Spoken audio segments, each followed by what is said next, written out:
রান্না যাই করেন না কেন সেটা যেন একটু ইউনিক হয়। আপনার খাবার টেবলে এমন একটা ইউনিক আইটেম রাখুন যেটা দিয়েই ভাত খেতে পারবে সবাই।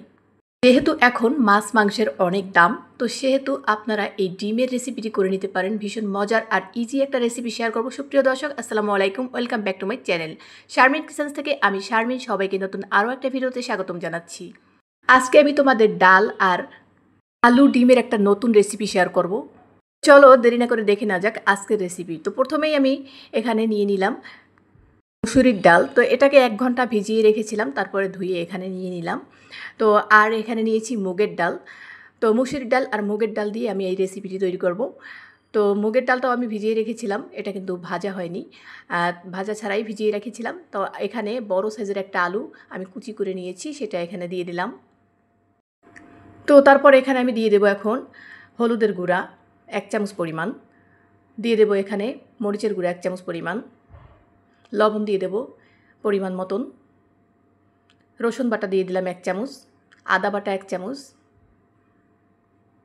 তো এখানে দিয়ে দেব আমি পেঁয়াজ বাটা 2 চামচ পরিমাণ, জিরার গুঁড়া দিয়ে দিলাম, ধনিয়ার গুঁড়া হাফ চামচ দিয়েছি, তেজপাতা দিয়ে দিলাম, এলাচ আর দারচিনি দিয়ে দিলাম। তো সমস্ত উপকরণ দেওয়ার পরে একটু মেখে নেব, হাতে এভাবে মেখে নেব। তারপর এখানে পরিমাণ মতন আমি পানি দিয়ে দেব। তো একটু পানির পরিমাণটা বেশি দেব, যেহেতু সেদ্ধ হতে সময় লাগবে আর এটা একটু ঝোল ঝোল রান্না করব ডালের মতন। তো সেজন্য আমি পানিটা একটু বেশি পরিমাণে দিয়ে দিলাম। তো তারপরে খুব ভালোভাবে একটু মিশিয়ে নেব, তারপরে আমি বসিয়ে দেব রান্নায়। তো দেখো আমি কিন্তু রান্নাতে বসিয়ে দিয়েছি, এখন এটাকে ঢেকে আমি রান্না করে নেব। বেশ কিছুক্ষণ রান্না করে নিতে হবে। তো দেখো এখন কিন্তু এটা বলক চলে এসেছে, লাড়াচাড়া দিয়ে এটাকে আবার ঢেকে আমি কিছুক্ষণ রান্না করে নেব। এখনও ডালটা কিন্তু সেদ্ধ হয়নি, তো আমাকে আরও কিছুক্ষণ এটাকে রান্না করে নিতে হবে। এই রান্নাটা কিন্তু রংপুরের এলাকায়ও খুব বিখ্যাত একটা রান্না। রংপুরের দেশের মানুষরা এই রান্নাটা কিন্তু অনেক করে খায়, ওরা কিন্তু অনেক পছন্দ করে। তো এখন কিন্তু এটা সেদ্ধ হয়ে গেছে, আমি একটা ঘুটনির সাহায্যে ঘুটে দিয়েছি। এখন আমি আরেকটা প্যানে কিছু তেল দিয়েছি, তারপরে কিন্তু এখানে আস্ত জিরা দিয়েছি আর কাঁচামরিচ আর শুকনো মরিচ এখানে দিয়েছি। 2-1 মিনিট ভাজার পরে এখন কিন্তু পেঁয়াজ কুচি দিয়ে দিলাম আর দিয়ে দেবো রসুন কুচি। এই রান্নাটা এভাবে বাগার দেওয়ার পরে ভীষণ টেস্ট হয় খেতে, আর এটা তো অবশ্যই দিতে হবে, না হলে কিন্তু টেস্টটা আসবে না। আর এখানে সেদ্ধ ডিম দিয়ে দিলাম আমি কয়েকটা।